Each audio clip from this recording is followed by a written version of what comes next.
Hi everyone, thank you so much for joining me on my very first webinar for Singapore. I'm Denise and I've been with the company for around 2.5 years and helping out with Singapore product in the last year or so. So I thought what better way to kick this off with a topic of what makes Singapore such an amazing travel destination. Now, I know we're all cooped up at home, but that doesn't mean we should stop dreaming and planning for our future travels. And this mini webinar would hopefully inspire you on planning a visit to Singapore and Asia for your guests in the near future. So just very quickly, here are the topics that I will cover today. An introduction to the Singapore team, some unique selling points of the country, flights, connections and transport, top hotels, top experiences, and amazing nearby the beach extensions, including Sentosa Island and Bintan Island. Okay, so I'm sure all of you are familiar with the team. I'm sure you see like some familiar faces here, but Exo Singapore, this is a team that's been with us since our opening of the office in 2017. And Mauro heads the team. Kimo is our events manager. Lina takes care of FIT and GIT inbound. Sanda and Jeremiah are both our travel consultants. Sanda takes care of the German and English markets, while Jeremiah takes care of the Latin America market. Okay, so I just wanted to share a little story on this little red dot. Singapore is a small island nation at the southern tip of the Malay Peninsula. The nickname Little Red Dot was coined because of how small Singapore's landmass is actually compared to the entire world map. So when you zoom us out, you actually just only see like a little red dot. And where we're situated is in the heart of neighboring countries, Malaysia and Indonesia.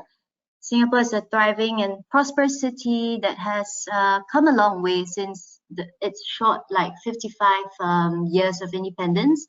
And its success can be largely credited to the country's peaceful, multiracial populace, political stability, and progressive policies. So some unique selling points that make it such an awesome travel destination include its world-class attractions, of course, like Gardens by the Bay, Marina Bay Sands, its state-of-the-art museums, and how these super modern sites contrast with colonial heritage, ethnic enclaves, and architecture that are all compact to a small space. So if you look at the picture on the left, you see those brown roofs near the river. Those are actually heritage shophouses that have like huge long time history. And against it in the background, you see these huge modern skyscrapers, and they all exist within like a short walking distance from one another. So our open foreign policies over the years have created a sort of welcoming and inclusive culture. And of course, Singapore is known to be a law and order place, and that makes it a very clean and very safe destination to travel to.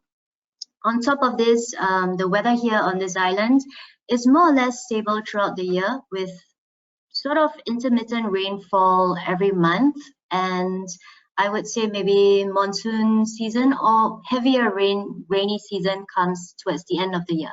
Okay, so let's move on to learn more about flights, connections, and transport. We can more or less find direct flight routes to and from Singapore in all major international airports from North America, UK, Europe, Australia, New Zealand. However, there are very, very few or little direct flights to South America, but many connecting along the way. Within the region, Singapore is also a great stopover destination when traveling to other parts of Asia, like Southeast Asia, China, or Japan. If you can see on the left, those are all the connecting flights that we have across our ASEAN countries and East Asia. Looking at vehicles and transport in Singapore, above you can see the typical vehicles we'll use for airport transfers and city tours. For bigger groups, of course, we have 40 seaters available, but I just did not include that in this slide.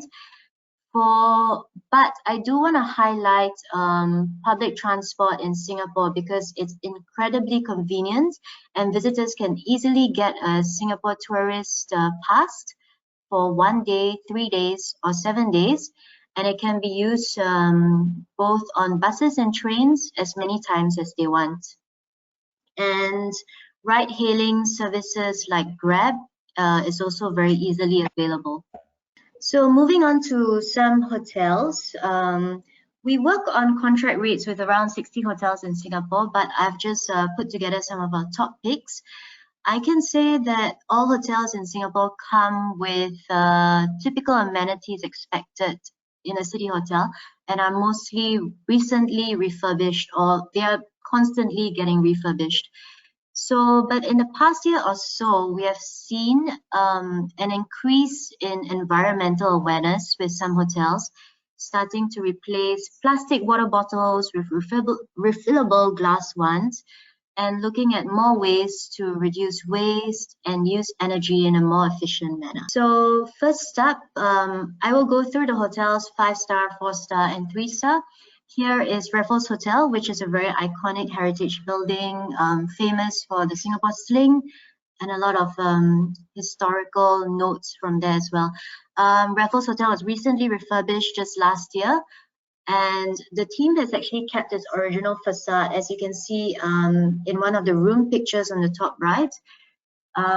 They have kept like the wooden floors and also like a lot of the wooden building structure, but they have included a lot of modern amenities, including an iPad in each of its suites to control blinds, TVs, and whatnot. So included in the hotel is also a sort of hall of fame that has that is like a gallery of all the famous people who have stayed in Raffles Hotel. And they have also included an on-site heritage ambassador of sorts. So if guests are interested to go on like heritage tour of the building, they can request for it, and it's and that can be arranged. Also, many dining options, including a Michelin star French restaurant called La Dame. Okay, Mandarin Oriental is situated in the heart of Marina Centre, so many of their rooms are actually overlooking the famous Marina Bay area. Esplanade Theatres, which is an art theatre where plays and musicals are held, and of course the city centre, which is on the other side of the hotel. It's really conveniently connected to shopping malls, a convention centre, and also the central business district with lots of dining and entertainment options. Fullerton Bay Hotel, also located around the Bay Area, but more centrally in the heart of Singapore River itself. It is just opposite the heritage heart of Singapore, which is the old civic district. And it can be said that it's a little bit more of the newer and more modern property to its sister hotel, which is the Fullerton Hotel, which is a few steps away. And here we have nice suites that are renovated and a lot of connecting rooms that are perfect for families. Okay, Six Senses is a very exciting property because they opened in Singapore just last year. And here I've highlighted one of their two properties, which is Six Senses Duxton. It's a boutique 5-star property, and it's actually the first city property of the Six Senses brand, promoting wellness in the heart of a city. So they've basically refurbished some of the very old shophouses and put in very nice and funky room designs with, of course, with all the Six Senses branding of wellness and health. Nearby, so Duxton is actually also really nearby Maxwell, which is the other property that has more rooms. Okay, Carlton Hotel is very centrally located, 10 minutes walk away from the Heritage Centre, as I've said. Also, lots of museums in that district, and as well City Hall MRT station is just 5 minutes walk away. So it's a very convenient hotel, and also it has 900 over rooms, so perfect for like big corporate groups. Park Hotel Clarke Quay is a perfect stay for guests who are interested or want to be close to the popular nightlife location, which is Clarke Quay, where there are numerous restaurants. So Warehouse Hotel is another hotel location, which is a 4-star boutique hotel. It is actually also located along the Singapore River, but at a much quieter spot that is perfect for couples who want access to this trendy restaurant and nightlife, but also want to enjoy a quieter retreat within walking distance. Now, Hotel Chancellor is one of our 3-star options. It's really conveniently located at the shopping district, Orchard Road, but also close enough to visit state-of-the-art museums nearby. Now, Furama City Centre, located between Chinatown and Clarke Quay, which I mentioned just now, a really popular nighttime area, but also Chinatown that has lots of night bazaars, local street eats. So a perfect stay for somebody who is a little bit more budget conscious, but want to be close by to lots of entertainment. Okay, now let's look at some of the top experiences that are best ways that you can experience Singapore as a travel destination. Our best seller here is a perfect half-day city tour that takes you to the old civic district, Chinatown, and ends at Marina Bay Sands, Sky Park, or the UNESCO Botanical Gardens, depending on the choice of your guests. So this is a very good introduction to the city, whether it's for travelers who are on a stopover here and have limited time, or who are staying here for a longer period of 3 days or 4 days and want a quick introduction to the city so that they can explore the city free and easy on their own later. This half-day tour needs not really much explanation. It takes you to the 2 of the most iconic sites in Singapore, which is Marina Bay Sands Sky Park and as well Gardens by the Bay to see the super trees and the cool conservatories. So I personally think that this is it's a better experience done in the late afternoon, so guests can catch the Garden Rhapsody night light show with the super trees on the OCBC Skywalk. Ethnic tour with Treasure, another one of our best sellers. It takes you through to the Malay and Indian ethnic enclaves with a portion of the journey on a Treasure ride, which is a traditional 3-wheeled vehicle that we no longer use in public transportation in Singapore, but it's only available for tourists. Okay, this is one of my favorite experiences in Singapore. It's basically a classic city tour taking guests to the 3 ethnic enclaves. So Chinatown, Kampung Glam, which is the Malay ethnic enclave, Little India, but with a foodie twist. So going on foot, train and bus, tourists actually get a chance to try famous Michelin Guide street food at local hawker centers, while also learning about the history of Singapore all along the way. So you get a whole great view of what Singapore is like as a melting pot of culture. So last, this half-day walking tour is an in-depth architectural focused tour of Singapore's old civic district, which I mentioned just now before. A couple of hotels that is near the old civic district include your Fullerton Bay Hotel, your Fullerton Hotel, which are all in walking distance. So this is a great tour for people who are interested in architecture and history. They would get to visit the old Parliament House, the old City Hall, the old Supreme Court of Singapore, and learn all about the history behind these buildings and how they have been refurbished into state-of-the-art museums and creative spaces today. Very light walking in this tour, so suitable for somebody who is not very active. Okay, so now the experiences that I've just mentioned are all online with rates available. So simply log on to our agent hub to view updated tariffs. We are also in the process of extending these rates to 2022, so do keep a lookout for them. Before I move on, I just wanted to highlight some other unique activities that you can do to discover Singapore if our standard city tour is not exciting enough, right? So we have vintage sidecar tours, vintage vehicle tours that you can do with sidecars, combi buses, and Volkswagen Beetle tours. Really cool because you can go into the alleyways and see a lot of street art and shops along the way. We have a local delights cooking class that gives you a hands-on experience of learning all about the very unique culture, unique cuisine that we have here, which is a mix of all of the different sort of heritage. There is a duck tours that you can see, which is a little vehicle that brings you on land and into the Singapore River. And of course, to the bottom right, it's a supercar experience, really popular with guests who are looking for an adrenaline rush or like and get to like drive the car on Singapore's famous F1 night circuits.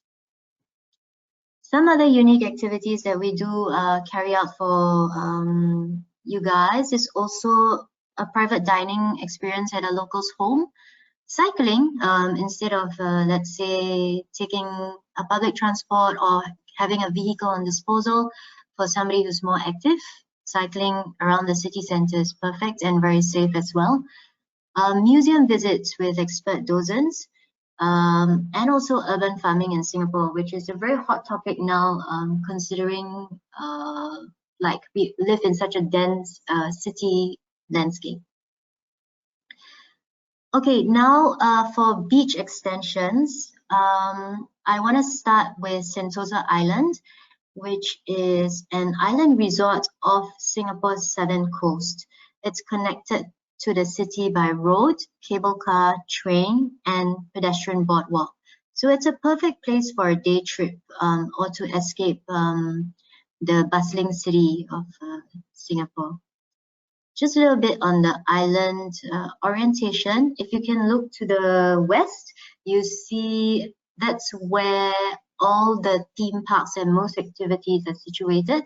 And towards the east or the central island, more private spaces and more luxury accommodations are there. Of course, the golf courses are also on the east side of the island. Just want to also highlight some of the properties on Sentosa. So thinking about it as a day trip or like a 2 days, 1 night stay is perfect. This is Capella 5-star luxe accommodation. It is set actually in the central part of the island, just behind Palawan Beach. And it's also famous for the setting of Trump and Kim Jong-un's meeting. Okay, another 5-star property is Shangri-La, Rasa Sentosa, which is great for families because they have a kids club and they even have nanny services if you just want to leave the kids alone for a while and enjoy some couple time. It also has access to like a private beach, direct access to Siloso Beach, part of it being private and belonging to Rasa Sentosa, and also very conveniently located to all the attractions like a zip line adventure and theme parks. Last is Village Hotel, which is a wide variety franchise suitable for families who are slightly more budget conscious.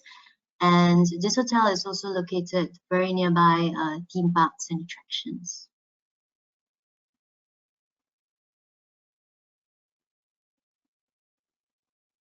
Okay, I mentioned lots of beaches on Sentosa Island, and there are actually 3 in total. Siloso Beach being the most crowded and more popular one, with lots of activities to do like zipline adventures. Palawan Beach and Tanjung Beach being more private and exclusive beaches, quieter, with maybe a bar or 2 available during. Some of the island activities I have put here, which is famous for family with kids who are very young to corporate groups or like active travelers, like a zipline adventure that I mentioned, and I fly indoor skydiving. Also available are like aquarium and of course the Universal Studios, a 4D land adventure, and the very popular night light and water show called Wings of Time. Of course, there are also golf clubs that I mentioned, and two golf courses, the Serapong and the Tanjung Golf Course, which are all world-renowned golf courses. Okay, so I want to end this presentation with a short mention of Bintan Island as a perfect beach extension, whether it's for families, couples, or groups. Although Bintan Island belongs to Singapore, it is actually just, as you can see, just 55 minutes away from ferry, from Singapore's Tanah Merah Ferry Terminal. And what we can see also is that Changi Airport is only just 10 minutes away from the ferry terminal. So it's really easy access to get to Bintan Island. Remember also though that you are crossing through Indonesian immigration here, so the usual visa and custom clearance procedures apply. Most of the resorts also are situated on the north part of Bintan Island, which is Lagoy area. And most resorts are also just only 10 to 15 minutes away from the Bintan ferry terminal. So some properties here, Sanchaya Bintan being a 5-star luxe option, very suitable for couples because it has a private beach, and of course all the amenities like a top spa and massage place for really the ultimate relaxation.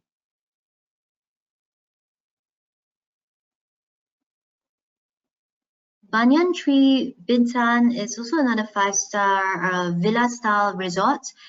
It has a private beach front and perfect for families or couples, and guests staying at Banyan Tree Bintan will also get to enjoy the amenities and dining options available at its sister property next door, which is Angsana here, which is a 4-star option.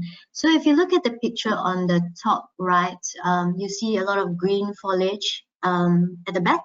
So behind that would be your Banyan Tree villa style resort. And actually these two properties are connected by a walkway through the beach. So it's very easy to move to and from Banyan Tree and Angsana. Angsana is really a sister hotel, and it's also perfect for bigger groups because they have a lot more rooms available. Now, some activities in Bintan, if relaxing on the beach is not gets too boring, there are of course lots of turtle conservation and release according to season. There are island cultural tours that bring you to meet local villagers, snorkeling, other water activities, of course, mangroves and fireflies tour, which is pretty popular with our guests, a Bintan food hunt, even a hiking challenge, and of course golf. So with that, I hopefully leave you with some inspiring activities and information about traveling to Singapore. There are of course a lot more to share, which I will touch on my upcoming webinars. So do check out this space for more. And if there are any feedback, comments, or specific interests you have, please let me know and I will respond accordingly. Thank you so much.